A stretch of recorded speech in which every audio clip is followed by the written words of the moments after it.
नमस्कार मंडळी, श्री स्वामी समर्थ. स्वागत आहे माझ्या नवीन व्लॉगमध्ये. तर आज व्लॉगला सुरुवात एकदम सकाळीच केली होती, कारण इतकं छान वातावरण होतं ना, म्हटलं सुरुवात आपण व्हिडिओला इथूनच करूया. तर इथं वातावरण बघण्यासाठी आम्ही दोघी मायलेकी बाहेर थांबलो होतो. बाहेर येऊन बघत होतो, तर छान वातावरण होतं. तर मस्त मग आंघोळ वगैरे आम्ही केली सगळ्यांनी. तर माझ्या मुलाने आधी आंघोळ केली होती, ते चहा वगैरे पिऊन इथं वाळूमध्ये खेळत बसले होते. तर आज इतका खास दिवस माझ्यासाठी होता आणि आमच्या सगळ्यांसाठीच, कारण का आज होता माझ्या मुलीचा बड्डे. तर तिला मी विश केलं आणि शिवांशने पण तिला विश करत सोडून तो मला विश करत होता. म्हटलं दीदीला विश कर, मग त्यांनी तिला विश केलं. तर हे मागची साईड आहे आमच्या घराचे. इथे पप्पा बसले होते, पप्पाने काहीतरी खायला आणलं होतं. तर मुलांना तिकडे ते लगेच पळत गेले काय खायला आणले म्हणून बघायला. तर तिथे पप्पांनी आंबे आणले होते शेतातून. तर वातावरण खूप छान होतं. आज सकाळपासूनच वातावरण एकदम पावसाचं आणि असं ढगाळ होतं, त्यामुळे खूप छान वाटत होतं. तर इथे पप्पांनी आंबे आणले होते शेतातून, कारण पावसामुळे खूप खराब व्हायला लागले होते आंबे. म्हणजे काही चांगले पाड लागलेले आंबे होते, ते घेऊन आले होते आंबे. जे काही चांगले आंबे असतील ते कापून देत होते. तर इथे बघा माझा मुलगा किती छान एन्जॉय करून आंबा खातोय. तर मग असे आम्ही हे खाल्ला, सगळ्यांनी आम्ही कापून खाल्ले आंबे, आणि जे खराब होते ते साईडला केले. मग ते साईडला केलेले ते शेळ्यांना वगैरे देतात. इथं गावाकडे असं वेस्ट काही असं फेकून देण्यासारखं काहीच होत नाही, राहत नाही. तर मग नंतर मी नाश्ता वगैरे केला सगळ्यांसाठी. आम्ही उपमा केला होता. तर आम्हाला बाहेर जायचं होतं, त्यामुळे म्हटलं नाश्ता करूनच जावं. तर आम्ही निघालो होतो पंढरपूरला, कारण मुलीचा बड्डे होता. म्हटलं मग सकाळीच आम्ही गेलो होतो. तर ही बघा चंद्रभागा नदी. तर 2-3 दिवसांनी एकादशी होती, त्याच्यामुळे एकादशी आहे त्याच्यामुळे इथं पाणी सोडलं होतं नदीला. तर हा वरचा पूल आहे. तर इथे हरे कृष्णाचा मठ आहे, तिथे खूप छान आहे मठ तो. तर हे वरचा पूल आहे. खाली एक पूल आहे, तो खूप खराब झाला आहे, त्यामुळे वरतून म्हणजे खालून कोणी जास्त जात नाही, वरतूनच जातात. खालून बंदच केलेला आहे वाहनांसाठी. तर इथं बघा कुंकवाच्या इतक्या छान ढेप लावल्या होत्या ना विकण्यासाठी. तर मग आम्ही पोहोचलो मंदिराजवळ.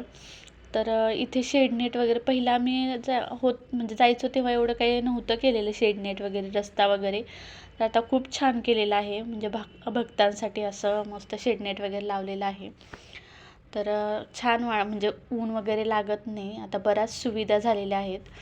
तर इथे देशपांडेचा पेढा खूप छान भेटतो, आणि त्यांच्या तिथे अगरबत्त्या पण खूप छान आहेत. तर इथे आजूबाजूला सगळे मंदिराजवळ दुकानंही असतात, प्रत्येक म्हणजे मंदिराजवळ असतात तसं इथे बरीच दुकानं आहेत. तर आम्ही बघा मंदिराजवळ पोहोचलो. इतकी गर्दी होती ना आज म्हणजे आता उन्हाळ्याच्या सुट्ट्या असल्यामुळे भरपूर गर्दी होती. तर मग दर्शन करायचं होतं आम्हाला, पण मूक दर्शनच आम्ही करावं म्हटलं होतं. पण इतकी गर्दी होती ना, म्हणजे उन्हाळ्याच्या सुट्ट्यांमुळे मग खूप वेळ होईल म्हणून म्हटलं नामदेव पायरीचं दर्शन घेऊया. तर हे नामदेव पायरींचं दर्शन इथं केलं जातं. तर इथं आम्ही दर्शन घेतलं. इथे नामदेवांच्या पाऊल आहेत, तर मग दर्शन घेतलं आणि आम्ही बाहेर आलो. तर बाहेर पण चोखामाळ्याचं असं छोटं मंदिर असं हे आहे, त्यांची मूर्ती आहे. तिथंही पाया म्हणजे नामदेव पायरीचं दर्शन केलं की ह्याचंही पाया पडावं लागतं. तर तिथंही आम्ही दर्शन केलं आणि आम्ही चालतच निघालो, कारण पुढे पप्पा गाडी घेऊन थांबले होते, तिथं खूप गर्दी होती त्याच्यामुळे. तर ही मंदिराची मागची साईड आहे, बॅक साईड आहे. तर इथून शिवाजी चौकात जातो रोड. मग तिथूनच आम्ही गेलो. तर तिथे मुलीला ड्रेस घ्यायचा होता बड्डेसाठी. तर मग म्हटलं दुकानात गेलो आम्ही. तर तिथे तिला फ्रॉकच घ्यायचा होता. मग फ्रॉक्सच्या सेक्शनमध्ये गेलो होतो. तिने म्हणजे बघितल्या फ्रॉक. तिला 2 फ्रॉक खूप आवडल्या होत्या. मग ती विचारत होती, आई कोणत्या फ्रॉक घेऊ? म्हटलं तुला जो आवडेल ते तू घे. मग तिचं चॉईस करणं चालू होतं. आजकालच्या मुलांना खरंच ना, आपल्याला एवढं असं काय होतं का आईवडील आणतील तेच घ्यायचं. पण आजकाल मुलांना भरपूर चॉईस आहे आणि त्यांना कळतं पण तसं. आपल्याला तसं एवढं काहीच कळत नव्हतं. तर तिला अशा रीतीने एक आवडला फ्रॉक आणि आम्ही घेतला. तर हे इथं सिद्धिविनायक मंदिर आहे गणपतीचं.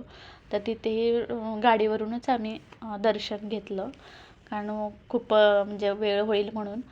तर आम्ही गेलो पुढे तर हा छत्रपती शिवाजी महाराजांचा चौक आहे. खूप छान आहे तिथेही. आणि तिथे पुढे ना असं वारकऱ्यांच्या प्रतिमा बनवलेल्या आहेत, खूप छान आहेत. म्हणजे जे काही झेंडे नाद वगैरे काय काय केलेले, परत तुळशी वृंदावन वगैरे घेतलेले, खूप छान आहे. तिथे पालखी वगैरे त्याचं प्रतिमा खूप छान बनवलेलं आहेत. तर इथून पुढे गेलं की स्टेशन रोड लागतो. तर इथं स्टेशन रोडला म्हणजे असं मुलींसाठी वगैरे बरंच खरेदी करण्यासाठी आहेत, क्लिप्स वगैरे.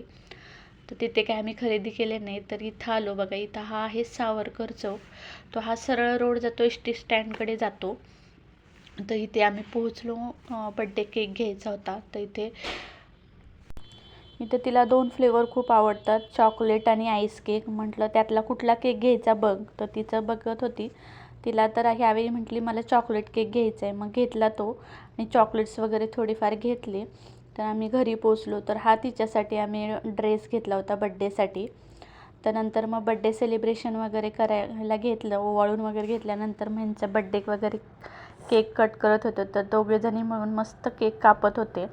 आणि त्याच्यानंतर मग थोडे तिला रील्स बनवायचे होते, व्हिडिओ बनवायचे होते. मग म्हटली मी थोडं गोल वगैरे फिरते, माझा व्हिडिओ बनव. मग असे 2 व्हिडिओ बनवले. नंतर केक वगैरे कापून घेतला आणि आम्ही खायला घेतला. मुरमुरे केले होते. तर इथे माझे पप्पा, मम्मी आम्ही सगळे मिळून खात होतो. आम्ही जास्त कोणाला बोलवलं नाही, कारण खूप पाऊस पडला होता, त्याच्यामुळे कोणी जास्त आलं पण नाही. तर इथे मस्त बड्डे सेलिब्रेशन वगैरे केलं आणि फोटोशूट वगैरे केले. तर असा होता माझा व्लॉग. तुम्हाला आवडला असेल तर लाईक करा आणि सबस्क्राईब करायला विसरू नका. बाय.